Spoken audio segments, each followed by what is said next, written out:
Assalamualaikum warahmatullahi wabarakatuh. Halo anak-anak semuanya, selamat bertemu kembali dalam pembelajaran IPA pada hari ini. Khusus hari ini, Pak Res akan mencoba membahas mata pelajaran IPA dengan tema bunyi, yaitu pada KD 3.6. Menerapkan sifat-sifat bunyi dan keterkaitannya dengan indera pendengaran. Kenapa ini Pak Res bahas kembali? Karena minggu depan kalian akan menghadapi penilaian harian 1. Sehingga materi ini perlu Pak Res review atau Pak Res ulang kembali agar kalian siap menghadapi penilaian harian 1. Oke, sudah siap? Baik, kalau sudah siap kita mulai.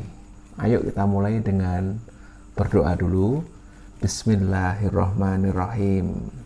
Oke, anak-anak, pada KD 3.6 yang sudah kita pelajari pada kesempatan yang lalu, kita belajar tentang bunyi. Apa itu bunyi? Bunyi adalah sesuatu yang dihasilkan dari benda yang bergetar. Percobaannya sudah pernah kita lakukan dengan penggaris yang digetarkan, senar gitar yang digetarkan, dan lain-lain. Ingat, yang pertama adalah definisi atau pengertian bunyi. Yang kedua yang perlu kalian persiapkan adalah pengertian dari sumber bunyi. Sumber bunyi adalah segala sesuatu yang dapat menghasilkan bunyi. Sekali lagi, segala sesuatu yang dapat menghasilkan bunyi. Itu disebut sebagai sumber bunyi. Kemudian, setelah itu kita membahas tentang sifat-sifat bunyi. Sifat-sifat bunyi ada 3. Yang pertama, dapat merambat. Yang kedua, dapat dipantulkan. Dan yang ketiga, dapat diserap. Yang pertama, perambatan bunyi atau sifat bunyi dapat merambat. Sudah pernah kita bahas bahwa bunyi dapat merambat melalui 3 medium atau 3 zat perantara, yaitu padat, cair, dan gas atau udara. Dari 3 macam medium ini, yang paling cepat merambat adalah pada benda padat. Sedangkan yang paling lama pada benda gas atau udara. Selanjutnya, kita akan membahas tentang pemantulan bunyi.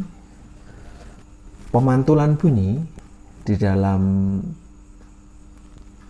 pelajaran yang sudah kita lakukan pada kesempatan yang lalu adalah di sana ada definisi tentang gema.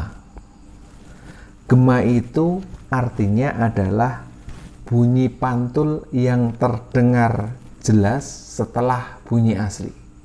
Contohnya seperti ini anak-anak. Pak Rois bersuara misalkan dengan kata-kata Rois gitu ya. Jadi kalau gema itu seperti ini. Rois, Rois, Rois, Rois gitu. Tapi kalau yang kedua, gaung, bunyinya seperti ini. Rois, es gitu. Jadi bedanya ya antara gema dan gaung seperti itu. Kalau gaung, bunyi pantul yang terdengar hampir bersamaan dengan bunyi asli. Itu ya, itu tolong diingat. Selanjutnya, kita juga sudah membahas tentang penyerapan bunyi. Nah, pada penyerapan bunyi ini atau sifat bunyi dapat diserap ini, ada beberapa hal yang kalian harus pelajari, yaitu tentang benda-benda apa saja yang dapat menyerap bunyi. Nah, kata kuncinya adalah benda-benda tersebut memiliki ciri berpori-pori atau berlubang meskipun kecil.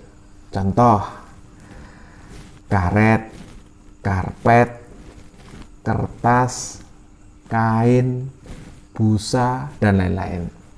Nah, alat peredam bunyi ini digunakan pada ruangan-ruangan yang memang disetting untuk tidak memantulkan suara.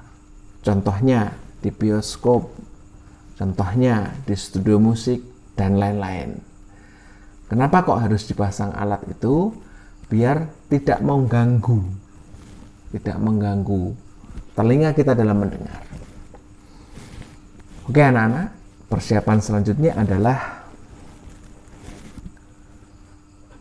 bunyi menurut frekuensinya. Dibagi menjadi 3. Yang pertama adalah bunyi infrasonik. Harus urutkan dari bawah ya. Infrasonik adalah bunyi yang memiliki frekuensi kurang dari 20 Hz. 20 Hz. Gitu ya. Bunyi ini dapat didengar oleh jangkrik, anjing, dan kucing. Karena frekuensinya lemah. Kemudian yang kedua, bunyi yang dapat kita dengar atau manusia dapat mendengarnya adalah bunyi audiosonik. Ingat, kalau tadi 20 kurang dari 20 Hz, kalau yang audiosonik ini adalah 20 sampai 20.000 Hz. Ya, ini bunyi yang dapat didengar oleh manusia. Kemudian yang ketiga adalah bunyi ultrasonik. Lebih dari 20.000 Hz, ini bunyi yang dapat didengar oleh hewan, contohnya kelelawar dan lumba-lumba. Seperti itu. Kemudian pada pembahasan tentang bunyi, karena kita belajar tentang bunyi, maka akan nyambung dengan pembahasan pada alat atau indera pendengaran kita, yaitu telinga.